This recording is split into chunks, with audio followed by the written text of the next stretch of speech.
오늘 공독해 드릴 말씀 히브리서 10장 39절 말씀을 가지고 우리가 하나님 앞에서 함께 은혜 받을 말씀의 제목은 믿음이라는 제목으로 함께 은혜를 나누도록 하겠습니다. 앞으로 3주 동안 믿음이란 무엇인가에 대해서 함께 말씀의 은혜를 나누기를 원합니다.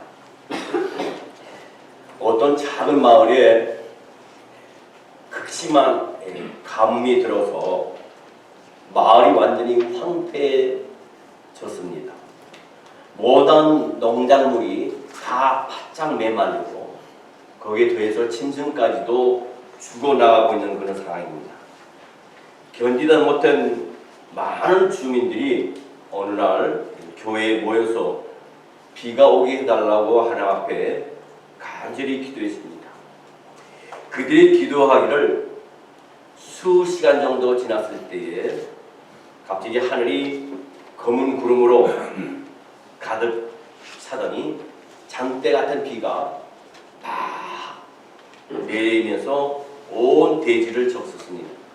이 마을 사람들은 기도가 응답된 것을 알고 환호성을 지르며 찬송하며 할렐루야 소리를 지릅니다. 그러나 집으로 돌아가려고 한 이 사람들은 교회 문 밖에 나가지 못하고 그냥 예배당 안에 있습니다.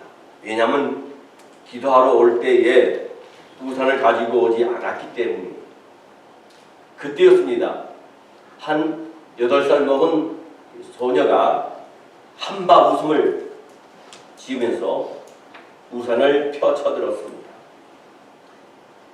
모든 주민들은 비 오기를 기도했지만 비가 올 것을 믿고 우산을 준비한 사람은 그 소녀 한 명뿐이었다는 겁니다. 그 소녀는 그 믿는 바가 현실로 나타날 것을 확신했기 때문인 줄 압니다. 여러분, 믿음이라는 것은 결코 머릿속에서 시작되어서 머릿속에서만 끝나는 몽상이 아닙니다. 그것은 반드시 성취되어 그 믿음이 헛된 것이 아니라는 증거를, 그 믿음의 대상이 허상이 아니라는 분명한 증거를 얻게 하는 줄 믿습니다. 여러분, 성경은 믿음이라고 하는 것은 다 같은 믿음이 아니라고 분명히 말씀해 주십니다. 성경 마태복음 6장 30절 말씀에 보게 되면요, 오늘 있다가 내일 아궁에 던져지는 들풀도 하나님이 이렇게 입히시거든 하물며 너희일까 보냐 믿음이 작은 자들아 했습니다. 또한 마태복음 15장 23절 28절 말씀에도 이에 예수께서 대답하여 이르시되 여자여 내 믿음이 크도다 내 소원대로 되리라 하시니 그때로부터 그의 딸이 나으리라 했어요. 예수님께서는요, 하나님을 믿으면서도 매일 무엇을 먹을까, 무엇을 입을까, 무엇을 마실까 걱정하는 사람들을 가르쳐서 믿음이 적은 자들아라고 말씀하세요. 반대로 주님을 전폭적으로 신뢰한 여자에게는 너의 믿음이 크도다라고 칭찬해 주신 것을 보게 됩니다. 여러분, 믿음은 주님이 보시기에 작은 믿음이 있고 반대로 큰 믿음이 있습니다. 로마서 14장 1절 말씀 보게 되면요, 믿음이 연약한 자를 너희가 받되 그의 의견을 비판하지 말라 말씀했습니다. 또한 골로새서 2장 5절 말씀에는 이는 내가 육신으로 떠나 있으나 심령으로는 너희와 함께 있어 너희가 질서 있게 행함과 그리스도를 믿는 너희 믿음이 굳건한 것을 기쁘게 봄이라 하십니다. 여러분, 주님 보실 때는요, 갈대처럼 조금만 시험이 오면 흔들리는 연약한 믿음이 있고 강철처럼 비바람이 불고 눈보라가 몰아쳐도 굳건히 강하게 그 믿음을 이어나가는 믿음이 있습니다. 성경 디모데후서 1장 5절 말씀에 보면 이는 너의 속에 거짓이 없는 믿음을 생각합니다. 이 믿음은 먼저 내 외조모 로이스와 내 어머니 유니게 속에 있더니 내 속에도 있는 줄을 확신하노라 하십니다. 성경 디모데전서 1장 19절 말씀에도 믿음과 착한 양심을 가지라. 어떤 이들은 이 양심을 버렸고 그 믿음에 관하여는 파선하였느니라 했습니다.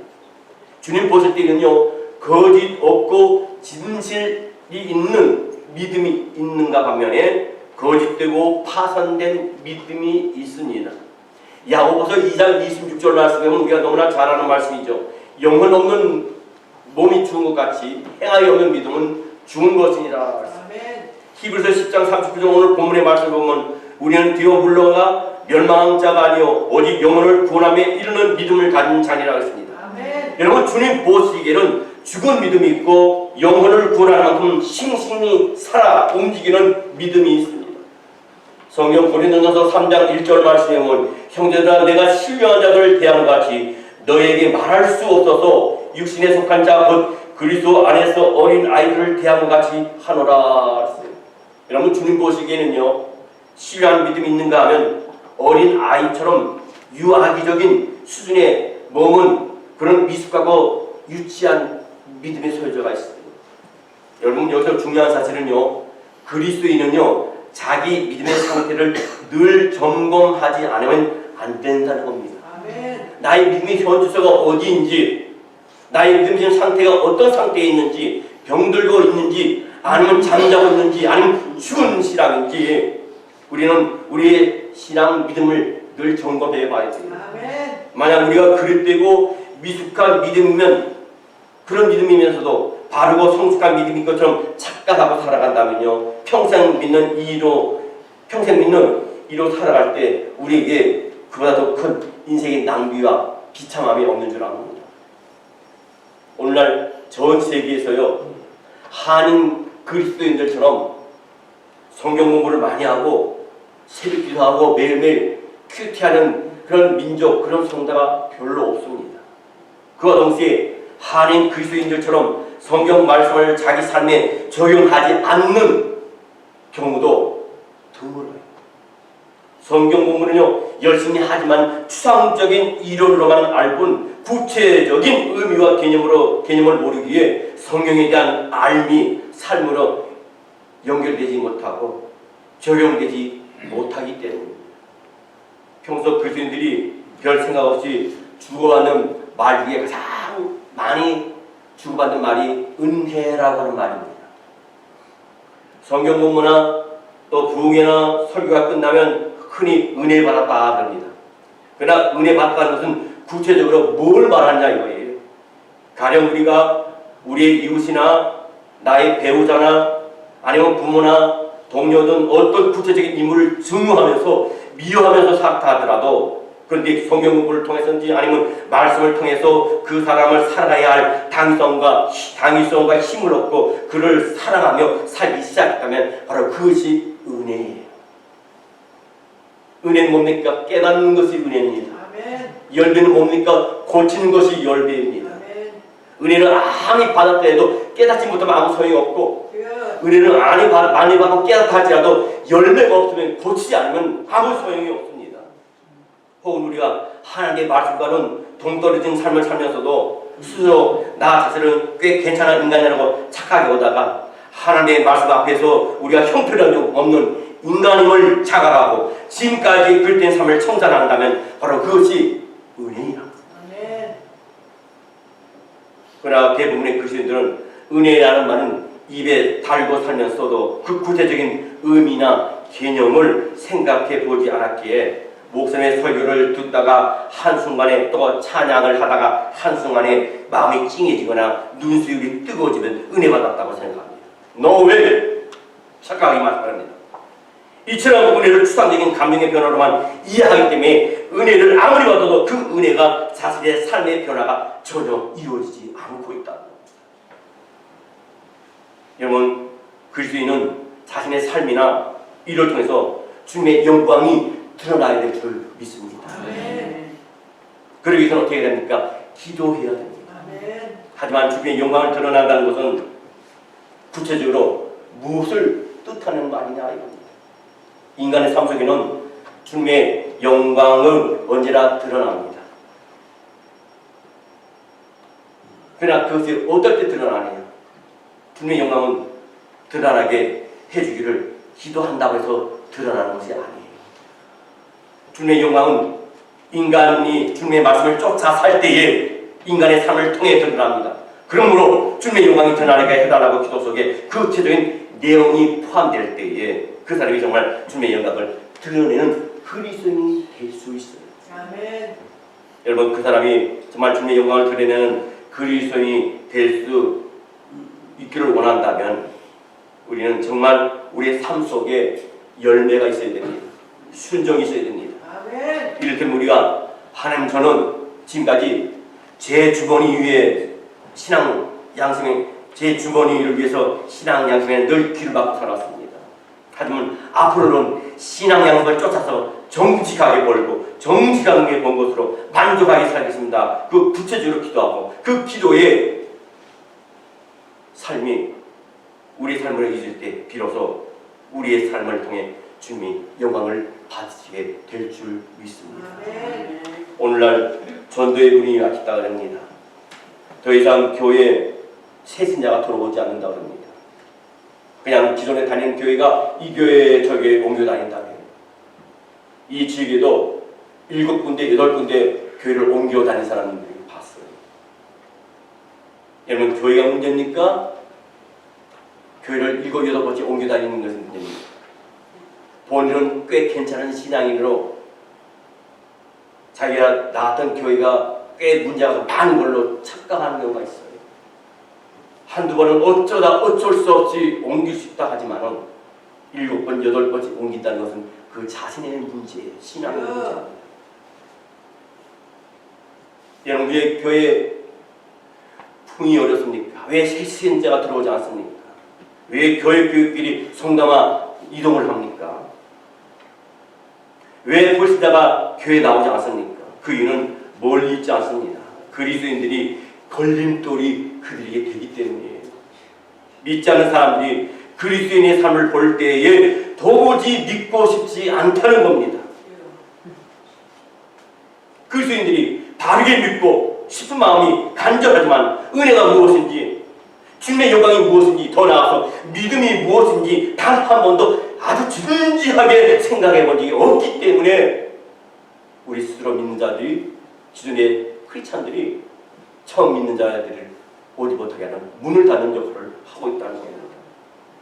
분명한 것은 우리는 하나님을 믿는 목사고 장로고 권사고 집사라는 사실, 성도라는 사실을 나가게서는 안 됩니다. 아멘.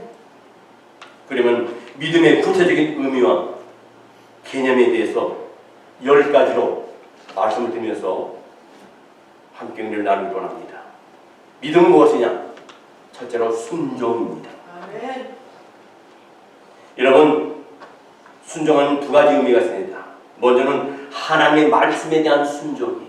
마찬가지로 하나님 말씀을 믿는다면 하나님 말씀을 믿는 것인데, 하나님의 말씀을 믿는 것은 단지 선언에 그치지 아니하고 그 말씀에 순종하며 사는 것이 하나님을 충적으로 믿는 거예요. 아멘.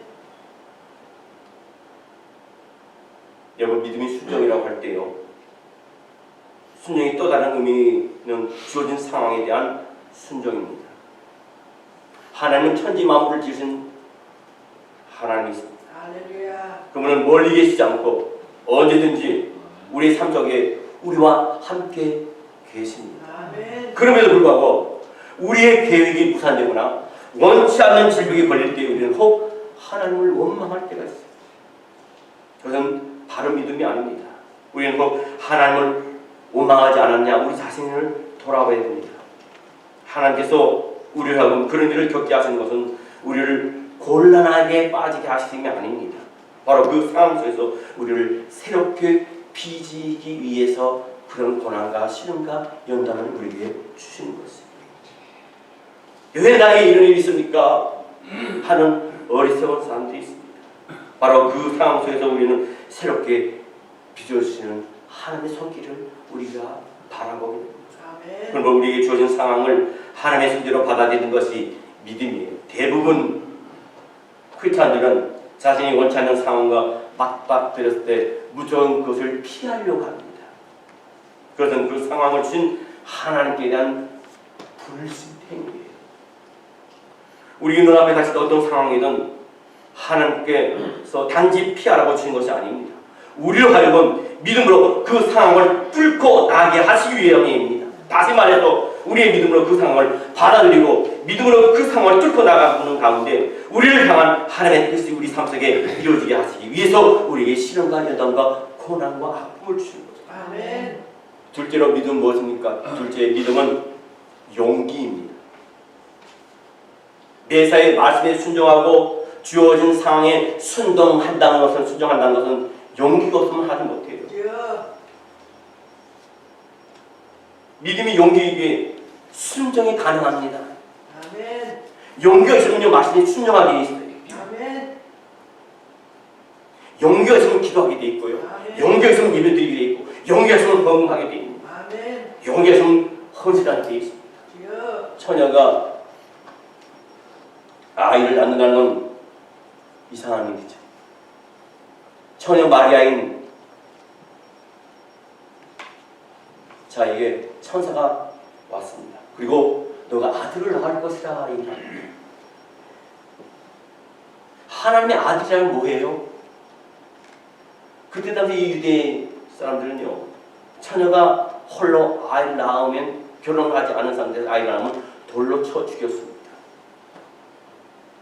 그 말을 들을 때 이 말에는 얼마나 황당하고 당황했겠습니까? 그러고 있는 이 마리아에게 천사가 말합니다. 누가복음 1장 37절 말씀에 대저 하나님의 모든 말씀은 능하지 못하심이 없느니라. 아멘. 이 말씀을 듣고 이 마리아는요, 아멘! 자기의 처녀의 몸에서 메시아인 예수님이 태어날 것을 죽음이 앞에 있다 하더라도 두려움 없이 받아들였습니다. 여러분, 마리아는 천사를 통한 하나님의 그 말씀을 믿고 용기 있게 하나님의 명령에 순종했습니다. 이 마리아에게 하나님의 말씀에 순종하다가 돌에 맞아 죽어졌다는 믿음의 용기가 그에게 있었어요. 그녀가 성대 하나님을 자신의 몸으로 낳은 성모 마리아가 되지 못했을 것입니다. 그렇지 못했다면, 순종하지 못했다면 우리는 얼마든지 싸울 수 있습니다. 우리는 얼마든지 가서 따질 수 있습니다. 우리는 얼마든지 분노할 수 있습니다. 우리는 언제든지 상대를 제어할 수 있지만 주님의 말씀을 생각하면서 자제하는 것이고 이것이 바로 믿음의 용기라는 거예요. 주여. 할 말 다 하고 싸울 거 다 싸우고 그게 믿음의 용기가 아닙니다. 상대의 잘못을 알려서도 용서하는 거예요. 그것도 용기 없이는 믿음의 용기 없이는 불가능해요. 그러나 그 용기의 출처가 우리 자신이라면 그 용기는요 만용에 지나지 않아요. 속이 텅 빈 허세에 불과한 우리의 만용으로서 자신과 타인을 동시에 해칠 뿐이에요. 여러분, 우리 용기의 출처는 하나님께로부터 나와야 될 줄 믿습니다. 아멘. 하나님께서 우리와 함께 하시기에 하나님으로 인해서 우리는 이 험난한 세상에 용기 있는 그리스도인으로서 살아가게 되는 줄 믿습니다. 아멘. 세 번째로 믿음은 시선입니다. 우리가 하나님 말씀대로 사는 용기 있는 믿음의 소유자라면 우리의 시선은 하나님께 고정되어 있습니다. 아멘. 하나님께서는 하나님의 사람들을 쓰실 때에 언제나 광야로 먼저 부르셨습니다. 하나님께서 모세를 광야로 부르셨습니다. 이스라엘 백성을 광야로 부르셨습니다. 다윗 왕 역시 10년 동안 자기 장인 어린인 사울 왕의 칼날을 피해서 광야에서 피난생활을 하셨어요. 그뿐입니까? 우리 예수님께서도 40일 동안 광야에서 금식기도를 하셨어요. 아멘. 대체 그 이유가 어디 있습니까? 광야의 특징은 하나님 외에는 보이는 것이 아무것도 없기 때문입니다. 아멘. 풀 한 봉이 물 한 방울이 없기에 그곳에서 오직 하나님만 의지할 수밖에 없고 하나님을 향한 시선으로 살아남을 수밖에 없기 때문에 주여. 그래서 하나님께서는 우리의 시선을 당신께 고정시키기 위해 때로는 우리의 인생을 광야로 이끌 때가 있어요. 아멘. 네 번째로 믿음은 뭡니까? 네 번째로 믿음은 다루어짐입니다. 다시 말하면 다듬어짐입니다. 우리 시선이 하나님께 고정되어 있다면 피조물인 우리는 절대로 하나님을 다룰 수가 없다는 사실을 절로 깨닫게 됩니다. 우리는 하나님을 내 마음대로 다룰 수 있다고 생각해서 뭐 주시옵소서, 뭐 이렇게 해주시옵소서 얼마나 기도를 많이 합니까? 여러분, 하나님 결코 조종할 수 없음을 우리는 깨달아야 됩니다. 우리가 하나님을 물어보면 볼수록 하나님께 대한 시선이 깊어지면 깊어질수록 나라는 존재는, 우리라는 존재는 하나님에게 다뤄져야 되겠고 아멘. 만들어져야 하는 존재라는 사실을 아멘. 우리는 자각하게 됩니다. 믿음은 우리가 하나님을 다룰 수 없음을 깨달아 우리 자신이 하나님에 의해 매일 다루어지고 다듬어져야 된다는 사실. 아멘. 다섯 번째로 믿음은 신실입니다. 신실하신 하나님에 의해 매일 다루어지다 보면 우리는 신실한 사람이 되지 않으려고 해도 신실한 사람이 됩니다. 아멘. 믿음을 가리켜서 헬라어로 피스티스라고 합니다. 이것은 신실이라는 뜻도 내포하고 있습니다. 성경 마태복음 21장 22절 말씀에 보면 예수님이 이런 말씀하십니다. 너희가 기도할 때 무엇이든지 믿고 구하는 것은 다 받으리라 하시니라. 아멘. 무엇이든지 믿고 구하면 다 받는다니 이 얼마나 좋은 말씀이에요. 그래서 그리스도인들은 이 말씀을 붙잡고 자신이 원하는 바를 하나님께 간구할 때 하나님은 우리에게 허락하셔요. 아멘. 그러나 믿음을 신실로 우리가 바꾸면요, 주님의 이 말씀은 너가 신실하게 구하는 것을 다 받는다고 하는 의미임을 우리가 알아야 될 점이 있습니다.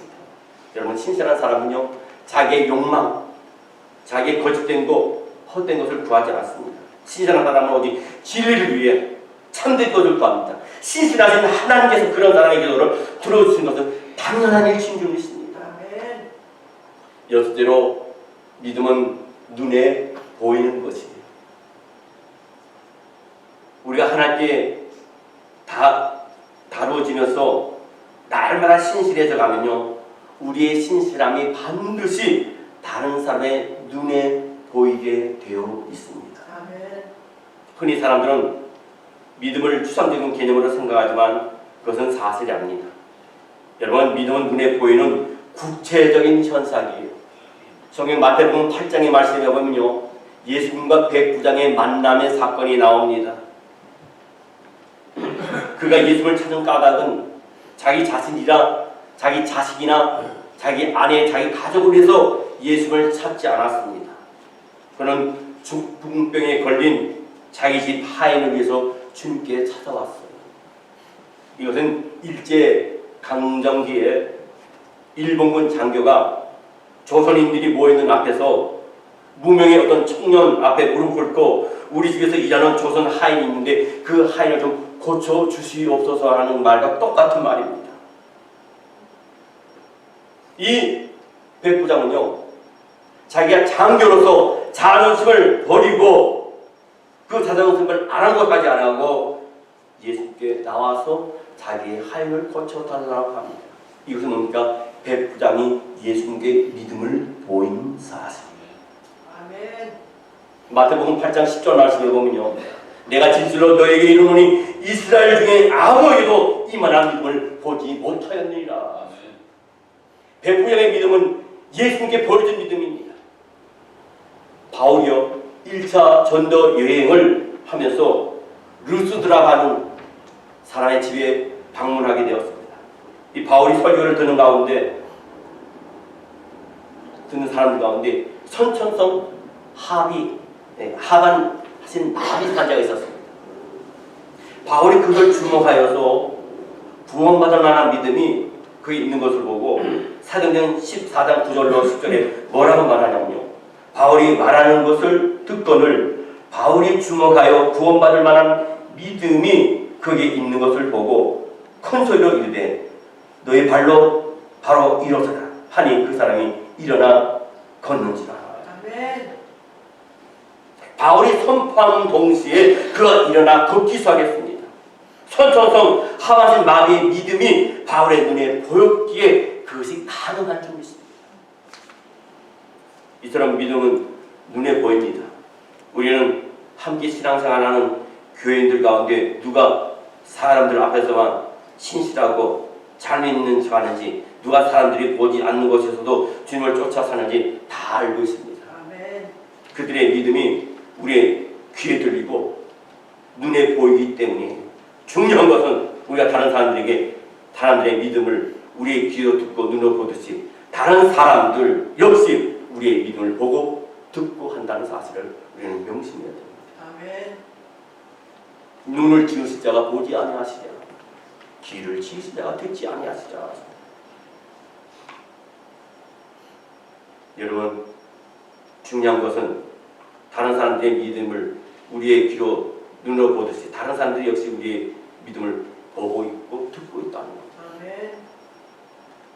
단지 그들이 내색만 하지 않을 뿐이지, 그들은 우리가 겉으로만 그리스도인인지 안팎으로 그리스도인인지 그들은 다 보고 알고 듣고 있습니다. 그런데 한 명 하나님이 있다 봅니까? 일곱 번째로 믿음은 자기 발견입니다. 우리의 믿음은 다른 사람에게만 보이는 것이 아니라 우리 자신도 믿음의 측면에서 우리의 자신을 재발견해야 된다는 거예요. 아멘. 모든 인간은 에노스입니다. 에노스라는 말은 뭡니까? 죽을 수밖에 없는 존재라는 뜻이에요. 주여.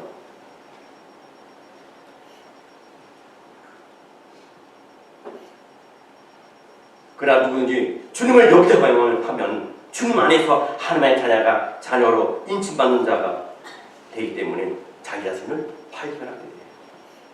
여러분, 어렸을 때 우리가 동화를 많이 읽었습니다. 동화책. 거기 보면 안데르센의 동화집이 있어요. 그 중에서 무슨 책이냐면 미운 오리 새끼라는 그 책이 있습니다. 문자 그대로 밉게 생긴 오리 새끼가 그게 나옵니다. 그 오리 새끼는 얼굴 모양도 그렇고요, 몸도 그렇고, 날개도 그렇고, 갈퀴도 그렇고, 걷는 모습도 다른 오리들과는 완전히 상반됩니다. 그러나 다른 오리들이 그러다 보니까 미움을 받아요. 그게 매일 미움을 받고 왕따당하는 그런 자신의 모습이 얼마나 처량하고 얼마나 자기 자신이 혐오스럽겠어요. 어느 날 그런데 하늘에서 아주 멋진 백조가 내려왔습니다. 그 우아한 모습에 이 미운 오리 새끼는 입을 쫙 벌렸어요. 얼마나 놀랐는지, 얼마나 우아하고 아름다운지. 그런데 미운 오리 새끼뿐만 아니라 이 미운 오리 새끼를 구하고 왕따시키는 그 다른 오리 새끼들도 놀랐어요. 근데 그 하늘에서 내려온 백조가 이 미운 오리 새끼에게 와서 하는 말이, 너는 오리가 아니고 백조 새끼다. 그렇다면 그 미운 오리 새끼가 자신이 백조인 줄 모르고 오리들 사이에서 미운 오리 새끼도 살 때와 자신이 백조임을 확인한 자기 발견 이후의 삶의 길은 완전히 다를 수밖에 없지. 같은 이치로 우리의 주님 안에서 하나님의 자녀가 된 우리의 자기 발견은 우리의 성숙한 믿음을 위한 첫걸음이죠. 여덟 번째로 믿음은 자기 가꿈과 자기 사랑입니다. 미운 오리 새끼가요, 자신이 백조임을 알고 난 후에도 계속 오리 흉내내면서 엉덩이를 뒤뚱뒤뚱 걷는다면요, 참 안타깝죠. 감히 하늘을 우러러 쳐다보고 날개짓을 해서 날지 못한다면 그보다 불쌍한 인생 오리가 어디 있겠습니까? 그러나 이 오리는 고통스러워도 백조답게 우아하게 걷는 법을 배우고, 아프고 쓰리지만은 날개짓을 하면서 그 백조처럼 날려갈 때 비로소 하늘로 피상하게 되는 줄 믿습니다. 여러분, 그리스도인 역시 주님 안에서 하나님의 자녀로 거듭난 자신을 발견하면, 그리고 정성을 다해서 노력한다면 하나님의 자녀로 답게 진리로 꾸며가는 자기 가꿈이 수완될 때에 거기는 참 진리와 은혜와 남이 모르는 영적인 은혜를 깨닫게 되고 맛보게 될 줄 믿습니다. 이런 우리가 영원한 진리로 우리 자신을 가꾸는 것보다 더 큰 자기 사랑은 없어요. 그리고 우리가 우리 자신을 진리로 사랑할 수 있을 때에만 우리는 비로소 이웃을 진정으로 사랑할 수 있는 자격이 부여됩니다. 그래서 주님께서는 우리에게 말씀하십니다. 마태복음 22장 39절 말씀에 둘째로 그와 같으니 내 이웃을 내 자신과 같이 사랑하라 하셨으니 그랬습니다. 무엇이 바로 우리의 하나님의 사랑해야 할 이유입니다. 아홉 번째로 믿음은 뭐냐? 자유입니다. 자유. 여러분 하나님의 자녀답게 우리 자신을 진리로 갖고 가기 시작하면 그때부터 우리는 이 세상의 어떤 유혹과 어떤 시험과 어떤 욕망의 덫으로부터 우리는 자유함을 얻게 됩니다. 성경 고린도서 후서 3장 17절 말씀에 주는 영이시니 주의 영이 계신 곳에는 자유가 있느니라. 천지를 창조하신 하나님은 영이신 하나님입니다. 그 하나님의 영이시자 진리의 영이신 성령님께서 우리와 함께 계시는데 대체 이 세상에 무엇이 우리를 가로막을 수 있고 우리를 속박할 수 있겠습니까? 여러분 우리가 김처럼 진리는 확실히 우리를 자유케 하는 줄 믿습니다. 성경 요한복음 8장 32절입니다. 우리 함께 합독합니다. 시작. 진리를 알지니 진리가 너희를 자유케 하리라. 아멘. 진리가 뭡니까? 예수 그리스도입니다. 자유가 뭡니까? 죄에서 자유함을 얻었다는 겁니다. 마지막 10번째입니다. 마지막으로 믿음은 뭡니까? 삶, 라이프입니다. 하나님에 대한 우리의 알미, 순종과 용기와 시선과 다루어짐과 신실함과 눈의 보임과 자기 발견과 자기 가품과 자유를 지향하는 가운데 우리의 삶은 점점 그리스도를 닮아가게 되어 있는 줄 믿습니다. 얼굴이라는 우리말은 본디말은 얼꼴입니다. 얼은 우리의 영혼을 뜻하는 것이고 영혼의 꼴, 즉 영혼의 상태가 드러나는 것이 바로 얼굴이라는 거예요. 우리 한국말에 그런 말이 있습니다. 남자 40이면 자기 얼굴에 책임을 져야 된다 합니다. 여러분 신앙생활을 얼마나 하셨습니까? 신앙생활 연수를 자랑하지 마시고 여러분의 직분을 자랑하지 마시기 바랍니다. 여러분의 직분에 대한 여러분의 신앙 연수에 대한 얼굴을 어떻게 보여줄 수 있겠어요? 여러분의 신앙 현주소는 어떤 상황인지 내가 믿음을 바로 행하고 있는지 순종하고 있는지 믿음의 길을 바로 가고 있는지 하나님이 보실 때나 사람이 볼 때 바른 믿음의 사람으로서 바른 직분자로서 성령 받은 자로서 하나님을 믿는 자로서 살고 있는지 우리 자신을 매일 돌이켜봐야 됩니다. 우리의 믿음이 바로 세워진 가면은 우리의 얼굴을 포함하여 우리의 삶 자체가 진리 안에서 날로 구워질 것은 두말할 나위가 없습니다. 이처럼 믿음의 의미와 개념을 10개의 단어로 여러분에게 설명해 드렸습니다. 그다음 우리가 믿음을 얼마나 추상적으로 이해를 해왔는지 그리고 믿음의 의미와 개념을 구체화하는 것이 신앙생활에 얼마나 중요한지 우리는 오늘 이 말씀 통해서 자각해야 될 분이십니다. 그래서 우리 모두 이 믿음의 의미와 개념을 구체적으로 우리가 바로 깨달아서 하나님께서 사용하심에 충실함으로 하나님께 칭찬과 상급받으면 사람들에게 인정받고 존경받는 저와 여러분 라운드할교회 식구들이 되시기를 주의 이름으로 축원합니다. 기도하겠습니다.